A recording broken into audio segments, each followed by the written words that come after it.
I 32F just finalized my divorce from my ex-husband Cassius 34M after catching him cheating, and his family is calling me vindictive. Cassius and I were married for 6 years. I thought we had the perfect marriage. I supported him through law school while working 2 jobs, helped him build his practice, and even put my own career ambitions on hold when he said he needed a supportive wife to help him network and entertain clients. Classic mistake, but I was young and in love. About a year ago, I started noticing changes. He was working late constantly, being secretive with his phone, and had zero interest in intimacy. When I tried to talk to him about it, he'd gaslight me, saying I was being paranoid and clingy. His sister Octavia 29F, who I considered a close friend, kept telling me I was overthinking things and that successful men just work differently. The truth came out in the most humiliating way possible. I was at our country club's charity gala, an event I'd organized for months, when I saw him making out with Valentina 24F, his paralegal, in the coat room. Not just a kiss, but full-on groping. I was mortified, but instead of confronting them immediately, I did something smarter. I took photos, video too. Then I calmly went back to the gala, smiled through the rest of the event,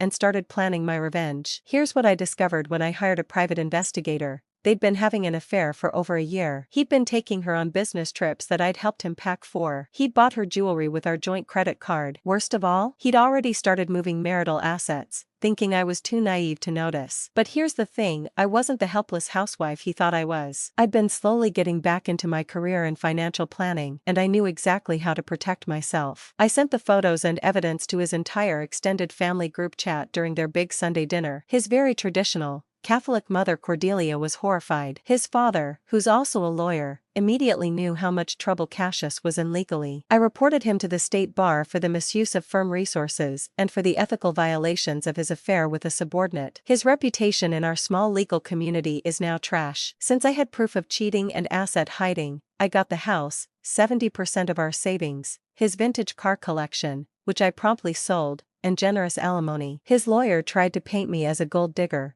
but my attorney, a fierce woman named Minerva, destroyed that narrative with evidence of how I'd supported his career for years. I made sure all our mutual friends knew exactly why we divorced. No, we grew apart, nonsense. I told them the truth with receipts. Most of our friend group sided with me, and several wives thanked me for opening their eyes about their own husband's suspicious behavior. With the settlement money, I started my own financial planning firm specifically for women going through divorces. Business is booming because apparently, there are a lot of women who need help protecting themselves from cheating husbands. Now Cassius is living in a 1-bedroom apartment, his family barely speaks to him, and Valentina dumped him once she realized he was broke and professionally ruined. Meanwhile, I'm thriving. His family keeps reaching out saying I destroyed him and that I should have handled this privately and with more grace. His mother actually had the audacity to say that marriage requires forgiveness and I should have fought for our marriage instead of acting like a vindictive woman. But here's my perspective. He destroyed our marriage the moment he cheated. He destroyed it when he gaslit me. He destroyed it when he tried to steal from me. I just made sure everyone knew who he really was. Am I the a-hole for refusing to take the high road and instead choosing the scorched earth approach? Update: 3 months later. The messages of support have been incredible. To answer some common questions, yes, the Bar Association is still investigating him. His firm asked him to resign last month. No, I don't feel guilty. I sleep like a baby in my beautiful house. Valentina reached out trying to explain her side, but I blocked her immediately. I don't negotiate with homewreckers. Several women have hired me specifically because they heard about how I handled my divorce. Turns out, word spreads when you don't let cheating men get away with it. Octavia tried to apologize, claiming she didn't know about the affair, but I found text messages proving she'd been covering for him. Cut her off completely.